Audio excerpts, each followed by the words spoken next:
Chapter 2 of Matched, remember when we left off, it was right at the point where her name was called and the screen was black. Are we going to have a journal? Yeah.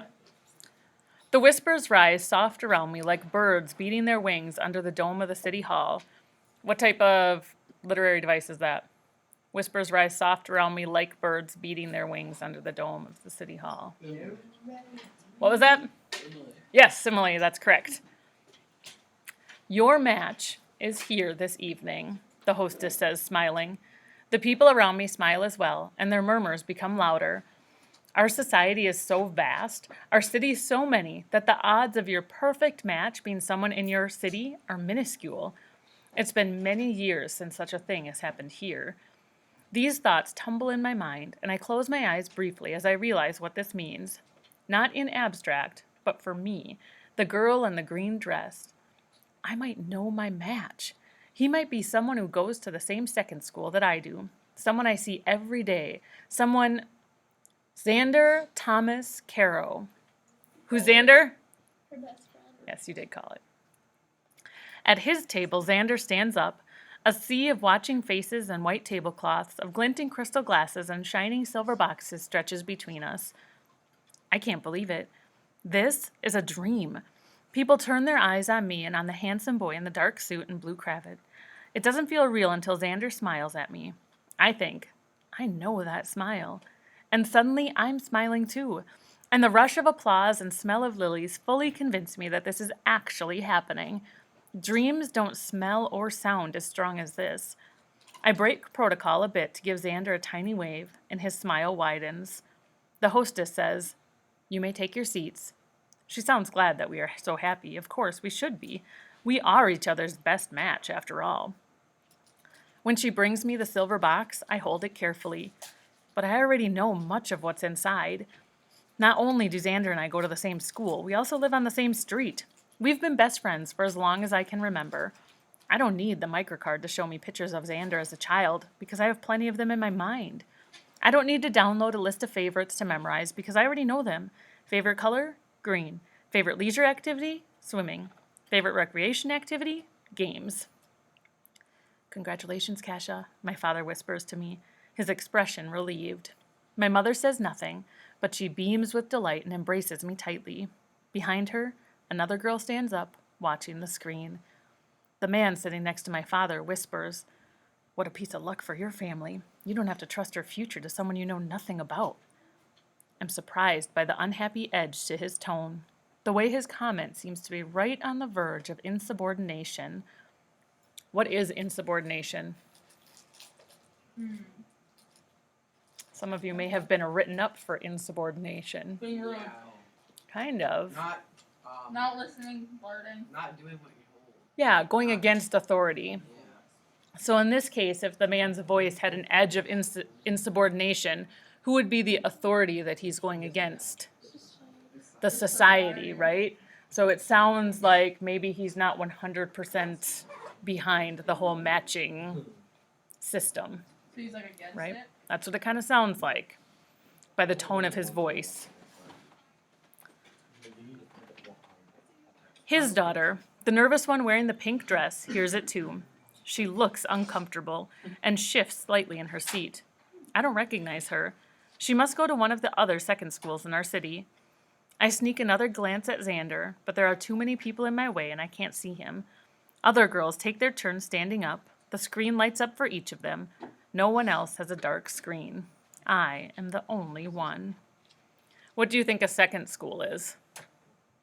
Would be like a secondary school. Yep, exactly. Like a secondary school, like high school. So when she says second school, it's talking about high school. I was wondering what that was because I thought it was weird. I thought it was gonna be college. Nope, not yet. Before we leave, the hostess of the match banquet asks Xander and me and our families to step aside and speak with her. This is an unusual situation, she says, but she corrects herself immediately. Not unusual, excuse me. It is merely uncommon. She smiles at both of us. Since you already know each other, things will proceed differently for you. You will know much of the initial information about each other. She gestures to our silver boxes. There are a few new courtship guidelines included on your microcards, so you should familiarize yourself with those when you have an opportunity. We'll read them tonight, Xander promises sincerely. I try to keep from rolling my eyes in amusement because he sounds exactly the way he does when a teacher gives him a learning assignment. He'll read the new guidelines and memorize them as he read and memorized the official matching material. And then I flush again as a paragraph from that material flashes across in my mind. If you choose to be matched, your marriage contract will take place when you are 21. Studies have shown that the fertility of both men and women peaks at the age of 24. The matching system has been constructed to allow those who match to have their children near this age, providing for the highest likelihood of healthy offspring. Xander and I will share a marriage contract. We will have children together. I don't have to spend the next few years learning everything about him because I already know him, almost as well as I know myself. The tiny feeling of loss deep within my heart surprises me. My peers will spend the next few days swooning over pictures of their matches, bragging about them during meal hour at school, waiting for more and more bits of information to be revealed, anticipating their first meeting, their second meeting, and so on. That mystery does not exist for Xander and me. I won't wonder what he is like or daydream about our first meeting. But then Xander looks at me and says, "What are you thinking about?" And I answer that we are very lucky. And I mean it. There's still so much to discover. Until now, I've only known Xander as a friend. Now, he's my match. The hostess corrects me gently. Not lucky, Kasha. There is no luck in the society. I nod. Of course. I should know better than to use such an archaic, inaccurate term. There's only probability now. How likely something is to occur, or how unlikely. So what term don't they use anymore? Lucky. Luck. So she says there's no luck, it's only probability. No. The hostess speaks again. It's been a busy evening, and it's getting late. You can read the courtship guidelines later, another day. There's plenty of time. She's right. That's what the society has given us. Time. We live longer and better than any other citizens in the history of the world, and it's thanks in large part to the matching system, which produces physically and emotionally healthy offspring. And I'm part of it all.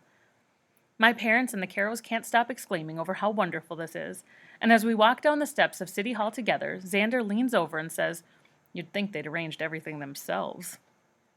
I can't believe it, I say, and I feel opulent and a little giddy. I can't believe that this is me, wearing a beautiful green dress, holding gold in one hand and silver in the other, walking next to my best friend, my match. I can, Xander says, teasing me. In fact, I knew it all along. That's why I wasn't nervous. I tease him back. I knew too. That's why I was.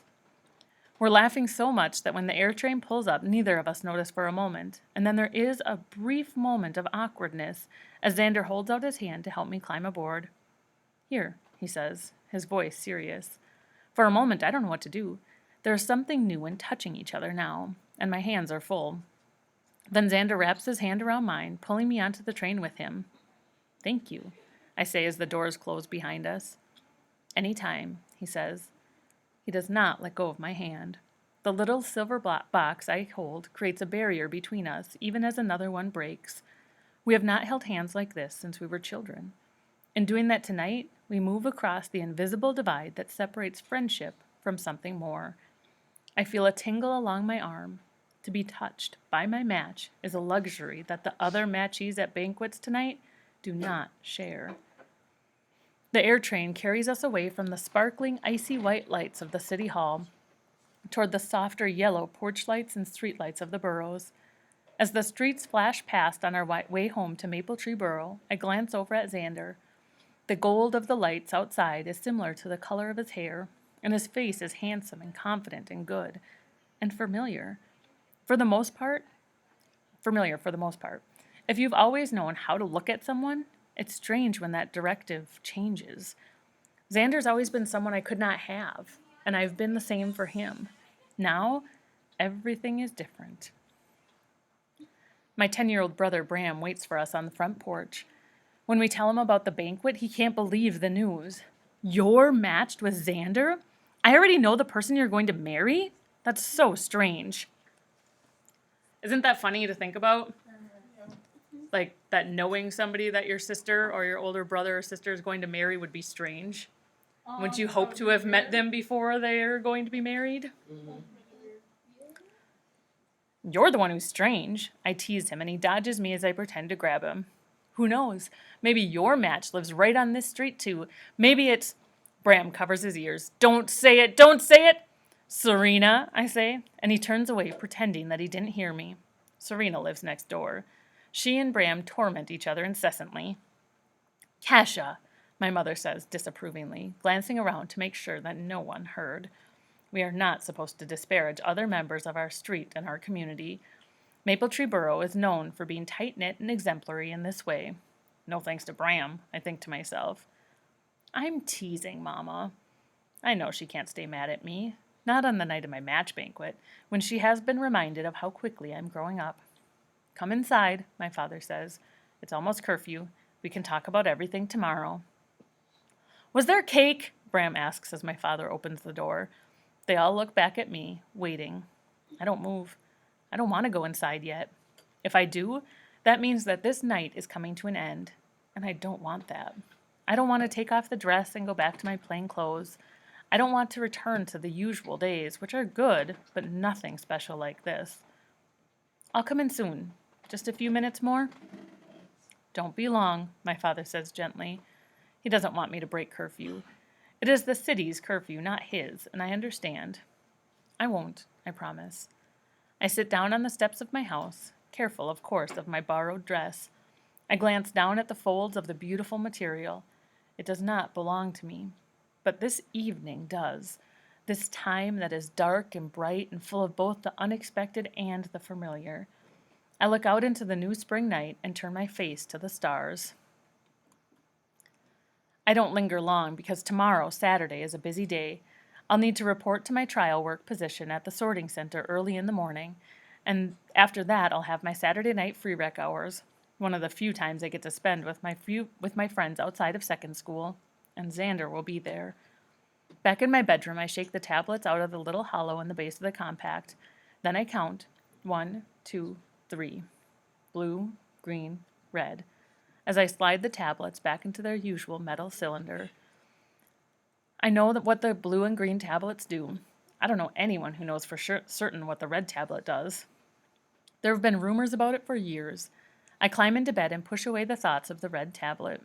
For the first time in my life, I'm allowed to dream of I know what Xander. it is.